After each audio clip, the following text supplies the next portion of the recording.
Welcome back, everybody. Now, I've been gone for a couple weeks dealing with my first case of pretty severe vertigo, which I'm going to talk about here in a minute, but stocks in the market continue to go up and down in big swings, and the spectrum of the analysis that we see online continues to be pretty wide and is always a little bit confusing. So in this video, I'm going to talk a bit about what happened to me the past couple of weeks for those who are interested. Then we'll break down some examples of analysis around NVIDIA and Walgreens, which actually teach us some important lessons that we can take away about analyzing stocks. So let's go ahead and get started. Now, for those of you that are interested, here's what I've been dealing with for the past couple of weeks. Now, if you just want the stocks content and you don't want to hear me talk about this, you can go to this part of the video right here, or check the timestamps down in the description. All right, so what I officially had was called benign paroxysmal positional vertigo, or more commonly known as BPPV. Now, this is the first time that I ever had this. I didn't really know much about it beforehand. So here are the 4 lessons I learned about investing from having BPPV. I'm kidding. I'm not going to do that to you. Don't you hate when people do that? They have some experience and then they just try to wrap it up into some content. How annoying. But I had a pretty severe case of it to where that first day I probably threw up maybe 6 to 8 times, and all I did was lay on my left side and tried not to move the whole day, because anytime that I moved my head basically in any direction, the room would just start to go into a flat spin. Kind of like, come on up, man! We're out of control. This is not good. This is not good. So any head movements at all where I would just try to get up or stand up or sit up even would just make me so nauseous that I had to throw up. So I was basically non-functional that whole first day. And slowly each day I started getting better and better. My wife was amazing. She basically took care of me on those days when I couldn't function. And needless to say, I learned a lot about it. There's these calcium crystal things around our inner ear that help with balance. And when they get dislodged, they go into the inner ear canal. They throw us off whack and they cause vertigo. But then you're able to do these kind of head maneuvers that help maneuver the crystals out of your inner ear canal to try to give you some relief. And then I was doing those things and slowly just got better each day. But I appreciated all the comments and well wishes from you guys. It was really nice to see. And I even had someone reach out to me on Instagram to tell me the maneuvers that they used when they had the same issue. So obviously you all are great, and I genuinely appreciated the thoughts and concerns.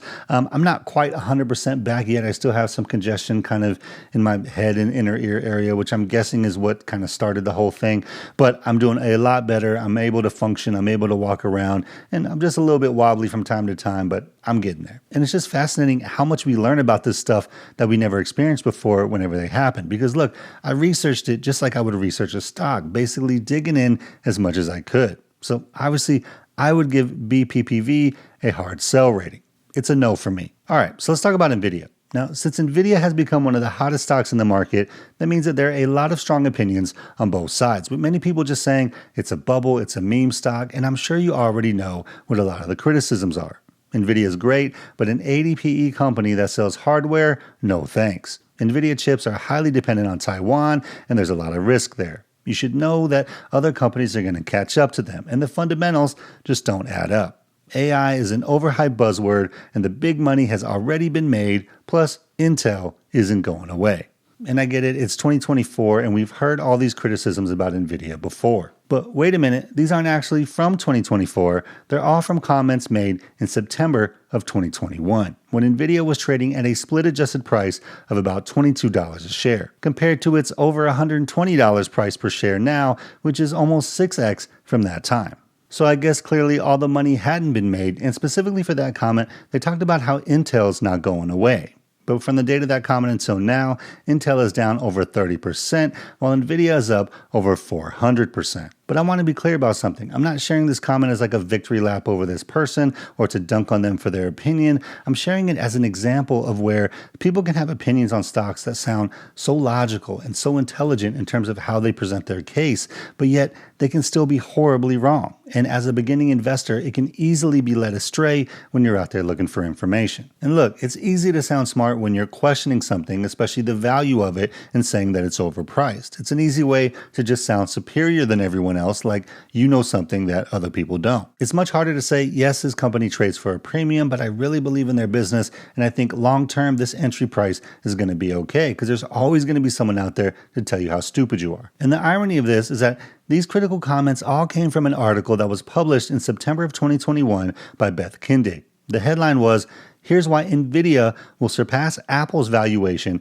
in 5 years. Now, this is impressive because she basically nailed it in 2021 because NVIDIA just recently passed Apple in market cap. So this was a pretty amazing call, and not only did they surpass Apple's market cap, but they did it in 3 years as opposed to 5. So anybody who read this article and agreed with the analysis would have had one of the best runs out of any stock over the past 3 years. Even on an article like this, where she basically crushed it, there was a ton of people talking about how ridiculous it was and laughing at it, and yet here we are.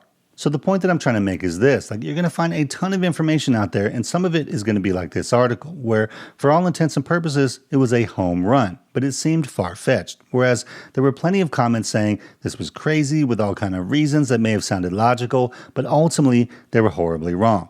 And that would have been wrong if you said them in March 2024, let alone September of 2021. So the critical mistake that beginning investors are making is they're putting too much weight on other people's opinions when it comes to stocks they want to buy or even how they feel about the stocks in their own portfolio, instead of spending that time really building the confidence to come up with their own opinions and perspective. And I get it. It's hard when you're starting out because you just don't have the experience that you think other people have. And it's natural to assume that what someone else says is the truth because maybe they do have a lot of experience, or they have credentials behind their name, or they sound really smart in their comment, or they have a lot of YouTube subscribers. But trust me when I say this, the market doesn't care about your credentials, it doesn't care how many YouTube subscribers you have, or what user 8943 thinks about your portfolio compared to theirs. But let's take a look at another example, namely Walgreens. Now, Walgreens just dropped over 20% last week after lowering their 2024 earnings per share outlook in last week's earnings call. And if you look at their performance over the past year,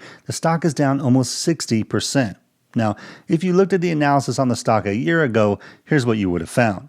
You had one analyst saying it's a buy for people seeking yield because their issues are temporary, their track record of maintaining its dividend is not in jeopardy, and their current stock price is an excellent opportunity for investors to build or add to their position. And that was at a price of $28.89 a share. Now, if you looked at the comments in that article, you saw the same type of stuff of, it's not often you get a Dow 30 stock who's a dividend aristocrat at these prices. This will yield you an early retirement. Mr. Market will reprice it upwards. Or for a dividend investor with a long horizon, this is an opportunity. And then, of course, we know what actually happened since. Walgreens cut its dividend in January after 47 years of consecutive dividend raises. And of course, like we mentioned, the stock is down about 60% over the past 12 months. Now, if you had looked at the other analysis that came out around that time, here's what it said. It's a very tough business with very tough economics, and at least as of today, it's tough to see a way out for Roz Brewer and the management team. The sector remains under considerable pressure, but look at this part. He says, I can't be sure that Walgreens won't rally $5 to $10 after earnings next week, given how depressed the stock is, or even trade up to the Morningstar fair value estimate of $48 per share. So as Walgreens was sitting at about $31 and Morningstar had it at a $48 fair value price, it proceeded to drop over the next year down to $12 per share. So my point with all this is simply to tell you that nobody really knows, and any calculation of fair value or intrinsic value is simply that person's perspective and their assumptions. Because even the people who got it right, like Beth Kindig with NVIDIA and Brian Gilmartin with Walgreens, it was simply their own hypothesis based on what they saw and believed in the company. In this case, it just turned out to be right for them. But I'm sure they've had other analysis for other stocks that didn't turn out to be right. Now, funny enough for me, I actually evaluated Walgreens about a year ago as well, and I was digging into their 10Ks, I was looking at their earnings call transcripts, and it didn't make it into a video or anything like that, but I'm going to share with you the text message that I sent to a friend of mine when I was doing that research. On June 27, 2023, this is what I sent to my friend. I'm reading the transcript of a public company's earnings call, and this is an excerpt from it. First, we're raising our transformational cost management program savings goal to $4.1 billion. This includes $800 million of savings in fiscal 2024. Second, we have implemented capital and project spend reductions, and we've launched a working capital optimization program. So basically, quote, we realize that we suck, so we're using 3 different phrases to say we're cutting costs and reevaluating the work we do. And in case you're wondering, it was Walgreens. I'm doing research on them. Needless to say, I'm staying away. So again, I'm not sharing this text to be like, oh, look, I was right about Walgreens. I'm sharing it as an example to show that I did my research and I saw something that made me uncomfortable in terms of how the company was being ran. It just kind of raised some red flags based on my own corporate experience. And so that was a case where if I didn't feel comfortable putting my money into a management team that was running it that way, then it was something that I just stopped my research and I moved on to the next company. But it was an opinion that was based in my own personal view. So me passing on Walgreens was something that I was totally fine with. If it ended up performing really well, I had already made my decision based on my own point of view. Now, ultimately, in this case, it turned out to be a good thing because Walgreens ended up being a disaster. But the key is that it was criteria that I used for myself and not based on any other person's analysis. So regardless of what happened, I was able to live with the results of the decision either way that it went. And I think this is a really important point when it comes to picking stocks because we're putting our own money up, we're making decisions on whether to buy or sell, and some of those decisions are going to work out and others aren't. But if we're constantly chasing other people's analysis, then we're never going to know what to do when it doesn't immediately go our way. So that being said, let's break down the 3 lessons that I think these examples teach us about stock investing. 1, we have to have a perspective of our own. Now, every piece of information or opinion or analysis that we read is just that, information for us to decide on. Because if you're looking for other people's analysis and then only following it without any conviction of your own, you're going to be angry and upset whenever things don't go your way. And you're going to be less likely to hold because the conviction and reasons why you invested aren't actually your own, they're someone else's. Or even worse, you won't know when to sell because again, you're going by someone else's reasoning, not your own. And I get it. This is a tough thing, especially when you're starting out because you don't have a lot of experience or maybe even a lot of knowledge at that point. But that's why I usually recommend people start with mostly index funds and just maybe pick 1 or 2 individual stocks that they can really understand before branching out to more. But that's just my personal approach. And the reason is so that you can have that level of confidence you need to deal with the ups and downs of picking stocks and making decisions whenever things change. Okay, lesson number 2, not every decision is going to work out. Now, contrary to popular belief, picking stocks isn't really about being right or wrong. It's about increasing the odds of you being more right than wrong over time. And let me explain what I mean a little bit deeper. Because people love to just jump on you for criticizing a stock that they believe in or buying a stock that they don't believe in. And we've seen it all over my videos as well, especially for stocks like Starbucks or PayPal or even NVIDIA. But the truth is, being right or wrong is subjective and dependent on your own situation. Like, what time frame are we talking about? Because 3 weeks after I dumped Starbucks, people were doing their victory dances in my comments about how I was wrong for selling. Now, another 3 or 4 weeks later, Starbucks has come back down to reality. And when I sold Starbucks, I actually bought Meta with those funds, which initially was underperforming, but now has been outperforming.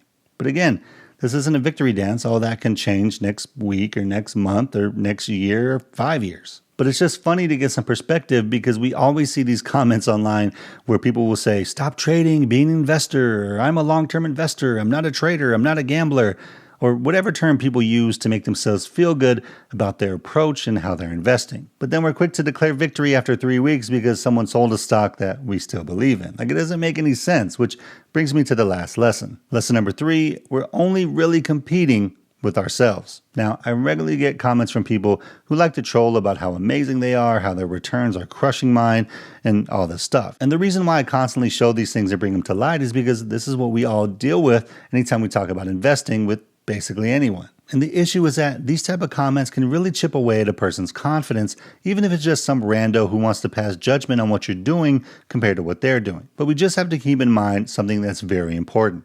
Your situation is not their situation. Your goals aren't their goals. Your risk tolerance isn't their risk tolerance. And your interest in picking stocks versus indexes isn't necessarily the same as theirs. We just have to stop worrying and comparing our situation to everyone else's. And I get it. We live in a social media driven world now, which makes that even worse. And probably the thing that makes it the hardest is when you're starting out, we're really unsure of ourselves and don't really have that confidence yet. And so we're more likely to take those things to heart or to think that we're probably doing something wrong. But none of those things actually matter. Like, the only thing that matters is if you're progressing towards your own goals for you and your family. If you are, that's success, regardless of whatever someone else says about it or what they claim that they're doing. But the better we can get clarity on what we're doing and why we're doing it, and the criteria that actually matters to us when it comes to picking companies, then we're less impacted by the ups and downs of the market, the wide differences, and the analysis that we see online, because at that point we're driven by our own plan of what we're building and not anyone else's. And if that's an area where you're still struggling and you want to hear more about how I've actually applied this in my own life, click on this video right here. Hope you guys have a great day out there. It feels really good to be back, so I'm excited about that. And as always, financial independence is true freedom, so keep building and stacking wins, and I'll see you on the next one. Peace.